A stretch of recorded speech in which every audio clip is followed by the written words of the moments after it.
文化新闻界讲到这礼拜日，就是农历的7月初1，也就是民间咧讲的开鬼门。那讲到普渡甲拜拜，这是民间的传统，拜好兄弟是慈悲心的一种表现。家人的中元节是台湾重要的民俗祭典，明仔老大公庙会先举办这开灯大典，来替好兄弟来照路，嘛保庇过路人的平安。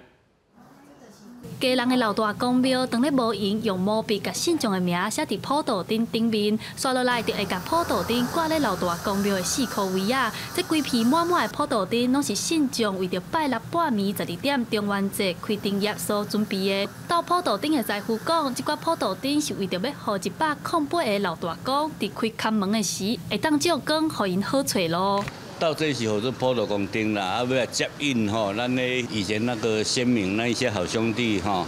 过来普渡这样。一般来讲，就伫7月开鬼门，不过家人的老大公庙是讲开看门。庙方表示，当初将砖烧台400几人，为着要祭拜这挂先民，因将108个老大公的遗骸捡回来，去做老大公墓，后来才改名做老大公庙。漳州人先到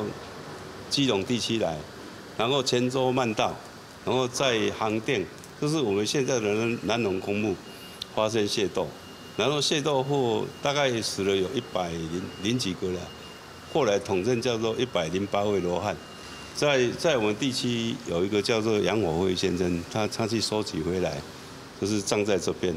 家人中元节活动已经传承170档，是北台湾上有历史意义、规模上大的民俗节庆之一，嘛是国家重要的民俗祭典。今年中元节会伫新历8月初4开看门，9月初3关看门。除了保留100年祭典的科技，嘛有中元普渡，嘛有放水顶游行。家人市政府嘛结合宗地艺术主题表演，礼拜就会开始伫家人闹热1月日。记者伫阿选柯敏哲家人报道。